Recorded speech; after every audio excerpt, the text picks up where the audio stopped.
Welcome to my dear students in extra English class. Today I am going to finish the incompleted part of sentence. मैंने इसके पहले वाले video में बताया था कि टेंस एक बहुत ही वाइटल पार्ट है और ये पूरे ग्रामर का बैकबोन भी है, यानी रीढ़ है। अगर इस बैकबोन को आप मजबूत बना लेते हैं तो फिर आपकी इंग्लिश मजबूत हो जाएगी और उसे कोई भी नहीं रोक सकता है। कुछ अच्छा करना ये हमारे हाथ में है, कुछ बुरा करना भी हमारे हाथ में है। दुनिया में कोई भी चीज़ असंभव नहीं है अगर हम तहे दिल से चाहें तो। किसी शायर ने कहा है कि दुनिया में कोई काम असंभव नहीं होता है। कौन कहता है आसमां में सुराग नहीं होता? कौन कहता है आसमां में सुराग नहीं होता? तबीयत से एक पत्थर तो उछालो यारो। तो क्या है कि जो कुछ भी कहा गया है वो बिल्कुल सही कहा गया है और हम उसे कितने इरादे से, कितने मन से उस काम को पूरा करते हैं तो फिर हमें कोई नहीं रोक सकता है। कल मैंने सिंपल प्रेजेंट और प्रेजेंट कंटिन्यूअस के पार्ट्स को बताया था और उसमें एग्जाम्पल्स भी दिए थे और अफर्मेटिव से निगेटिव, निगेटिव फिर इंट्रोगेटिव और इंट्रोगेटिव निगेटिव मैंने सिंपल प्रेजेंट के बताए थे और प्रेजेंट कंटिन्यूअस के कुछ उदाहरण भी मैंने दिए थे। लेकिन आज कुछ फिर मैं नया उदाहरण देने जा रहा हूँ प्रेजेंट कंटिन्यूअस का और उसे आप देखें और समझें, बशर्ते कि आपका मन बिल्कुल कंसंट्रेट होना चाहिए। अब प्रेजेंट कंटिन्यूअस के कुछ उदाहरण को देखें।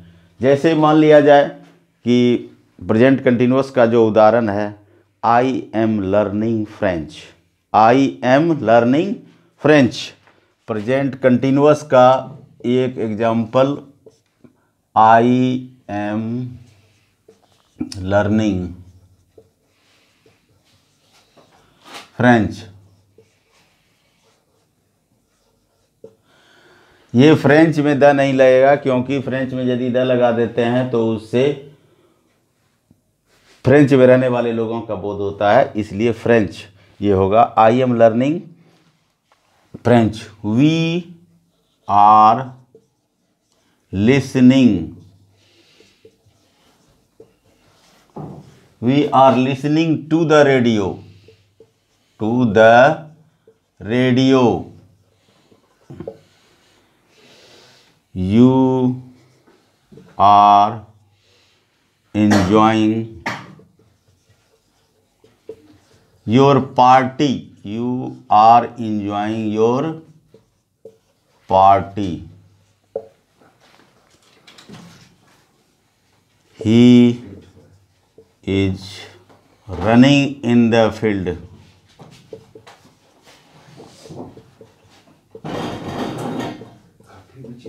He is running in the field.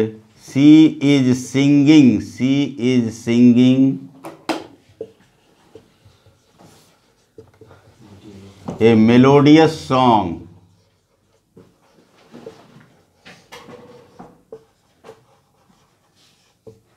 It is raining.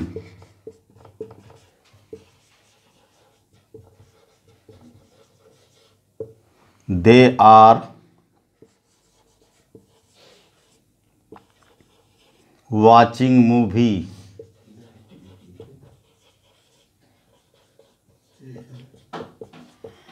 अब इन सेंटेंसेस को एक बार देखिए। आई एम लर्निंग फ्रेंच, मैं फ्रेंच सीख रहा हूँ। We are listening to the radio, हम लोग रेडियो सुन रहे हैं। You are enjoying your party, तुम लोग अपनी पार्टी का, तुम या तुम लोग अपनी पार्टी का आनंद उठा रहे हो। He is running in the field, वह फील्ड में, मैदान में, खेत में दौड़ रहा है। She is singing a melodious song, और वह एक बहुत ही सुंदर गीत गा रही है। आपने देखा होगा सोनी चैनल पर इंडियन आइडल में बहुत सारे कंपटीटर्स आते हैं और उनकी मधुर गीतें भी सुनी होंगी।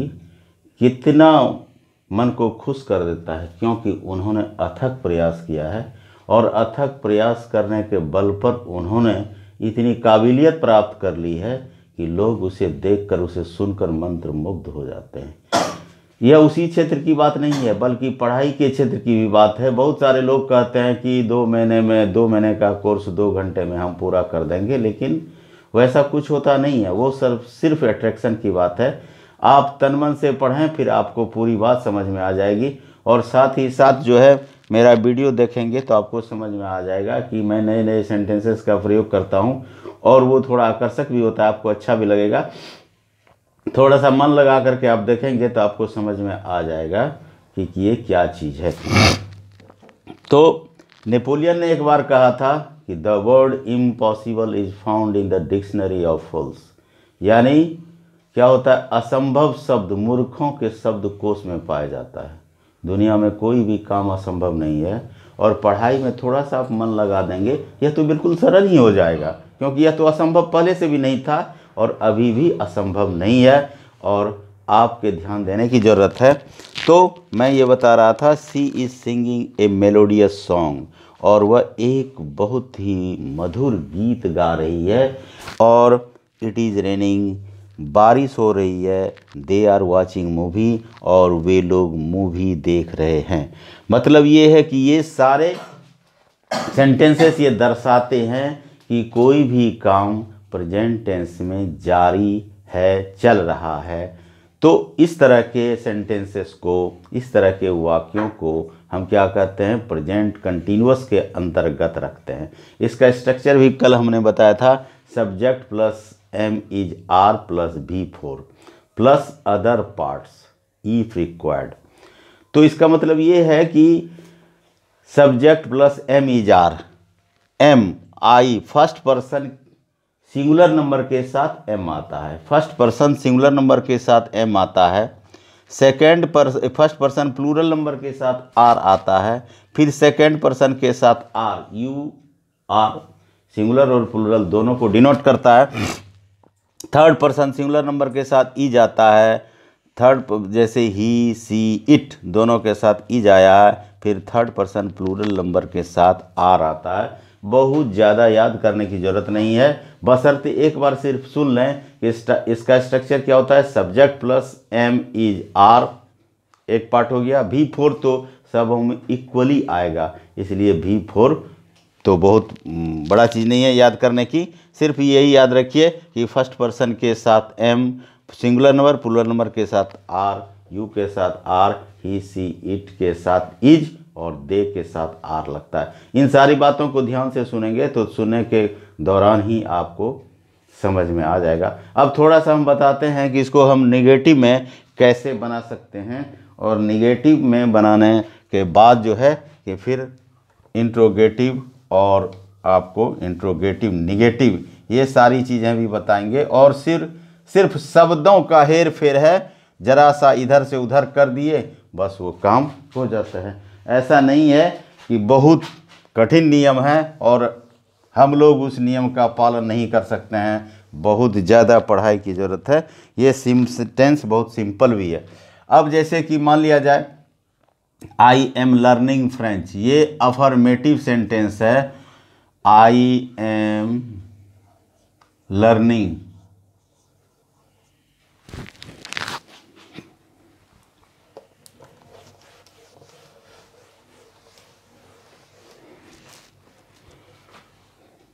आई, अफर्मेटिव में क्या है, आई एम लर्निंग फ्रेंच, ये अफर्मेटिव।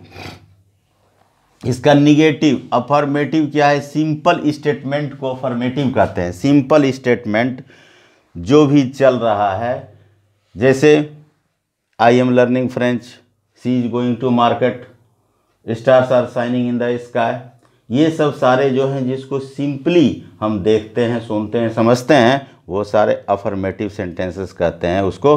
और साथ ही साथ जिसको हम कंसीव करते हैं, एक्सेप्ट करते हैं, Ram is a good boy, वह भी एक स्टेटमेंट है। लेकिन निगेटिव में क्या हो जाता है, जिस भी सेंटेंस के साथ नो रहे, नॉट रहे, नेवर रहे, नॉट ओनली बट ऑल्सो रहे, अनटिल रहे, अनलेस रहे, तो वैसे सब सेंटेंसेस को हम निगेटिव कहते हैं। तो इसमें मैंने क्या कहा कि ये सिर्फ शब्दों का हेर फेर का खेला है। ठीक उसी तरह से जैसे आप देखते हैं जादू की कला जो सिखाई जाती है, तो हम लोगों को लगता है कि बहुत असंभव सा काम है।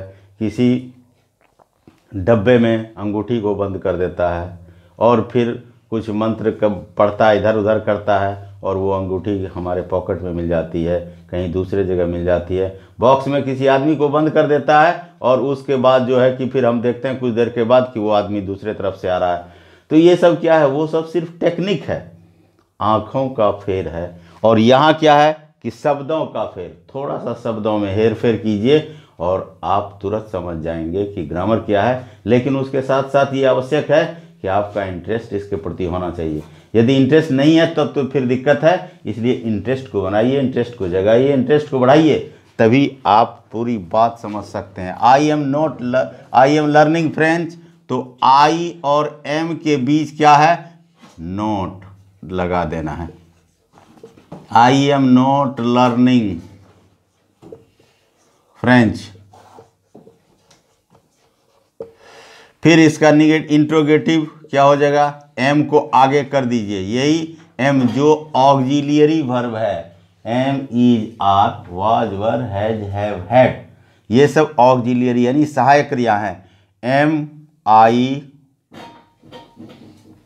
Learning, am I learning French. Interrogative sentence. Interrogative sentence जब भी आप लिखेंगे तो उसके लास्ट में क्वेश्चन मार्क लगेगा। अगर आप नहीं देते हैं तो वो सेंटेंस इनकम्प्लीट है। जहाँ कहीं भी ये होगा, और इंट्रोगेटिव सेंटेंस की पहचान ये है कि उसके शुरुआत में कोई ना कोई वर्ब रहेगा, या तो ऑक्सिलरी वर्ब रहेगा या मेन वर्ब रहेगा। तो इस तरह से हम ये निगेटिव बना लेते हैं। और इंट्रोगेटिव निगेटिव जो होता है उसका क्या है कि am I not learning, am I not learning French. इसी पर आधारित सारी चीज़ें हैं, और कोई भी निगेटिव सेंटेंस आराम से आप बना सकते हैं। कोई भी इंट्रोगेटिव सेंटेंस सिर्फ उसके वर्ब को आगे कीजिए, और फिर इंट्रोगेटिव निगेटिव में तो जो इंट्रोगेटिव है उसी में नोट लगा दीजिए, तो इससे आपका काम चल जाएगा। अब ये प्रेजेंट कंटिन्यूअस की बात समाप्त हुई। अब मैं थोड़ा सा आगे बढ़ता हूँ। Present perfect. प्रेजेंट परफेक्ट क्या चीज़ होता है? प्रेजेंट परफेक्ट, फिर प्रेजेंट परफेक्ट कंटिन्यूअस भी बताऊंगा। इसके लिए हो सकता है कि 4-5 वीडियो में हमको देना पड़ जाए, लेकिन आप लोग थोड़ा सब्र करके देखेंगे तो आपको पूरी बात समझ में आ जाएगी, टेंस समझ में आ जाएगा। सब्र करना इसलिए भी जरूरी है कि सब्र का फल मीठा होता है। आप लोग सुने होंगे कि सब्र का फल मीठा होता है, और आप लोग देख भी लेंगे कि थोड़ा सा ध्यान देने के बाद टेंस जब आपको समझ में आ जाएगा तो ग्रामर के सारे चैप्टर्स आपको समझ में आ जाएंगे बड़ी आसानी से, बशर्ते थोड़ा सा ध्यान देने की आवश्यकता है। अब देखिए कि प्रेजेंट परफेक्ट क्या है। प्रेजेंट परफेक्ट का मतलब होता है, परफेक्ट का मतलब होता है पूर्ण।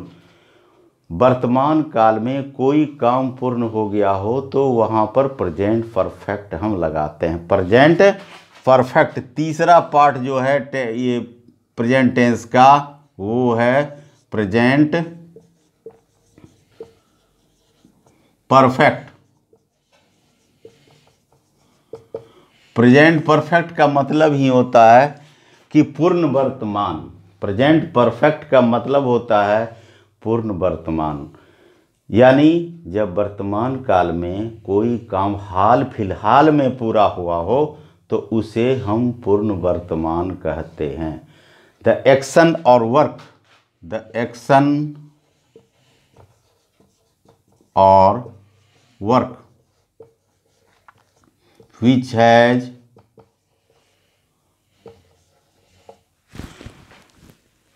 the action or work which has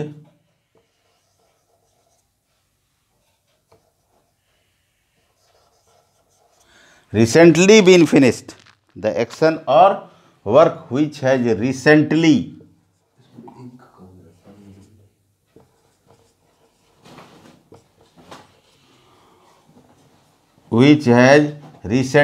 been finished.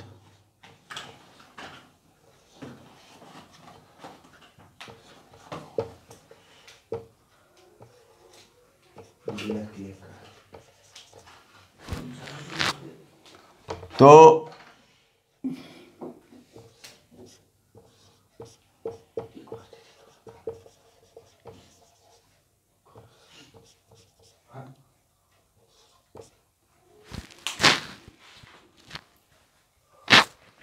which has recently been finished। अब देखिए कि क्या है कि पूर्ण वर्तमान में क्या होता है कि कोई भी काम तुरंत समाप्त हुआ रहता है, लेकिन उसका असर, उसका फल अभी भी बाकी रहता है। तो अब देखिए कि हम इसको सेंटेंसेस के माध्यम से समझेंगे कि कोई भी काम जो हुआ है कि वो पूर्ण हो गया है। रिसेंटली जब कोई काम वर्तमान में पूरी तरह से समाप्त हो गया हो, हाल फिलहाल में, तब वहाँ पर हम लगाते हैं कि वह क्या हो गया कि वो प्रेजेंट परफेक्ट टेंस हो गया।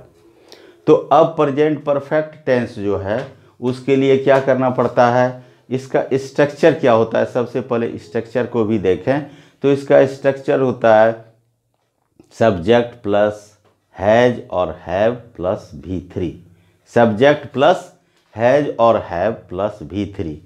अब हैज किसके लगता है, हैव किसके साथ लगता है। V3 के बारे में मैंने बताया था, वर्ब के फॉर्म को V1, V2, V3, V4, V5। तो V1 जैसे गो हो गया, V2 वेंट हो गया, V3 गोन हो गया, और ING जब लग जाता है तो वो V4 हो गया, और उसमें S या ES लग जाता है तो वो V5 फॉर्म हो गया। गो, वेंट, गॉन, गोइंग, गोज। तो इस तरह से वर्ब के फॉर्म्स होते हैं।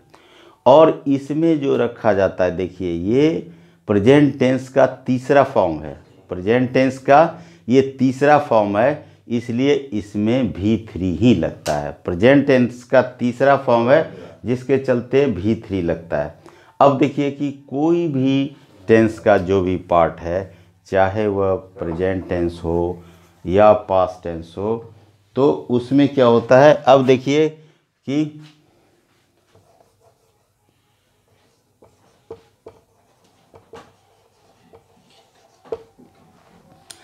हाँ, मैं ये बता रहा था कि प्रेजेंट टेंस का जो थर्ड पार्ट होता है, प्रेजेंट टेंस का थर्ड पार्ट में वर्ब का तीसरा रूप ही लगता है। पास्ट टेंस के थर्ड पार्ट में भी वर्ब का तीसरा रूप ही लगता है। फ्यूचर टेंस के थर्ड पार्ट में भी वर्ब का तीसरा ही रूप लगता है। ये सब समझने की बात है, याद रखने की बात है। V3 फॉर्म जितना भी टेंस का जो थर्ड पार्ट होगा उसमें ऑलवेज V3 ही लगेगा। तो अब इसके स्ट्रक्चर को देखिए कि ये तो समझ गए होंगे शायद आप, द एक्शन और work which has recently been finished, वह काम या गतिविधि जो कि हाल फिलहाल पूरा हुआ हो। बहुत पेच में नहीं जाना है आपको, लेकिन ये सामान्य ढंग से यदि आप जान लेंगे तो फिर आप टेंस को पूरी तरह से समझ जाएंगे। अब देखें कि स्ट्रक्चर क्या होता है। स्ट्रक्चर जो होता है सब्जेक्ट प्लस हैज या have plus V3 plus other parts if required.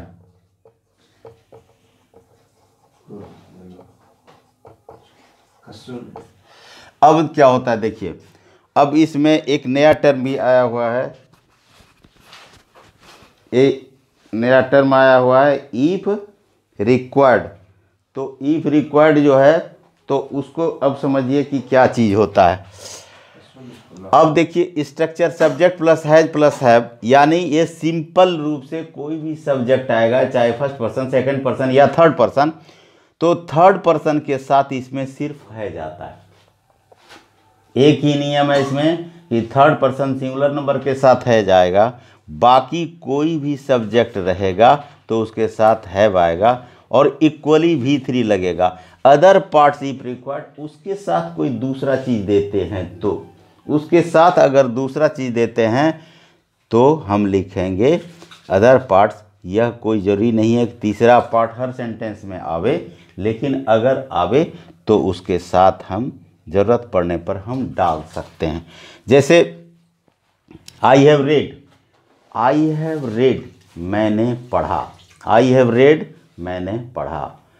ये प्रेजेंट परफेक्ट का एक सही उदाहरण है। लेकिन I have read my book यदि दे देते हैं तो वही अदर पार्ट्स है। I have read my book, ये अदर पार्ट्स हुआ। अब इसके एग्जाम्पल को देखें कि एग्जाम्पल में क्या क्या हम दे सकते हैं। I have done my work, मैंने अपना काम कर लिया है। I have done my work. अब देखिए आई के साथ हैव लगा, फिर V3 लगा, फिर माई वर्क, यही अदर पार्ट्स है। वी हैव प्लेड क्रिकेट, हम लोगों ने क्रिकेट खेला। अब इसमें फिर you have finished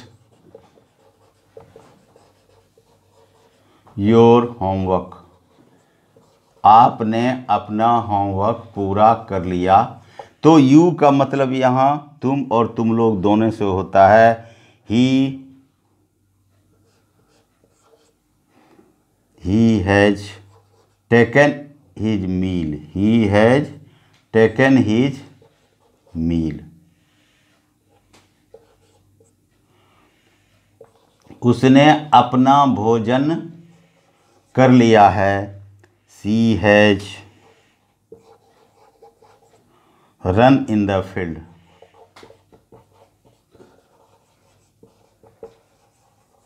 they students have played chess, played a flute.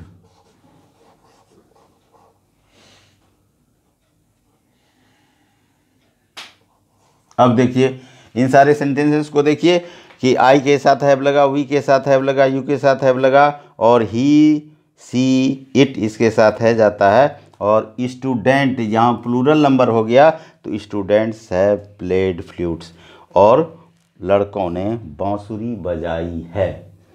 तो ये सब सारा क्या होता है स्ट्रक्चर। और इन सारे सेंटेंसेस से ये भी पता चलता है कि काम हाल फिलहाल पूरा हुआ है और उसका असर अभी भी बाकी है।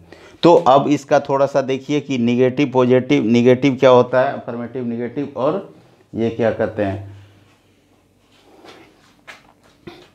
इंट्रोगेटिव।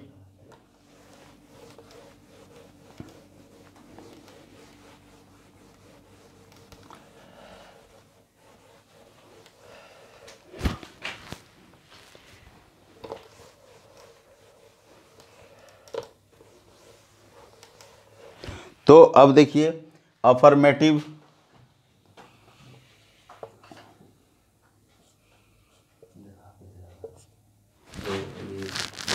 नेक्स्ट अफर्मेटिव कोई भी सेंटेंस आप दे सकते हैं।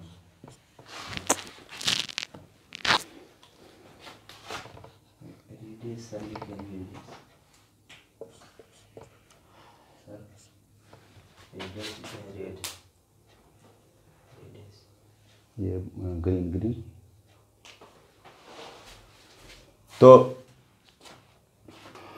तो अब देखिए कि प्रेजेंट परफेक्ट टेंस जो होते हैं उसके उदाहरण मैंने दिए हैं, और साथ ही साथ कैसे निगेटिव इंट्रोगेटिव और इंट्रोगेटिव निगेटिव हम बनाते हैं। तो आई हैव टेकन माई मील, मैंने अपना भोजन कर लिया है। अब इसको ऐसे भी समझिए कि काम तो पूरा हो गया, भोजन करने का काम पूरा हो गया, लेकिन उसका असर अभी भी बाकी, हमारा पेट भरा हुआ है, तुरंत भोजन करने की इच्छा नहीं है। इसी को कहते हैं कि काम रिसेंटली पूरा हुआ हो, हाल फिलहाल पूरा हुआ हो। तो उसका निगेटिव क्या हो जाता है, I have not taken my meal, इसमें नॉट लग गया, ये निगेटिव हो गया। फिर interrogative, have I taken my meal, क्या मैंने अपना भोजन कर लिया है, क्या मैंने अपना भोजन कर लिया है। उसके बाद have I not taken my meal, क्या मैंने अपना भोजन नहीं किया है। इस तरह से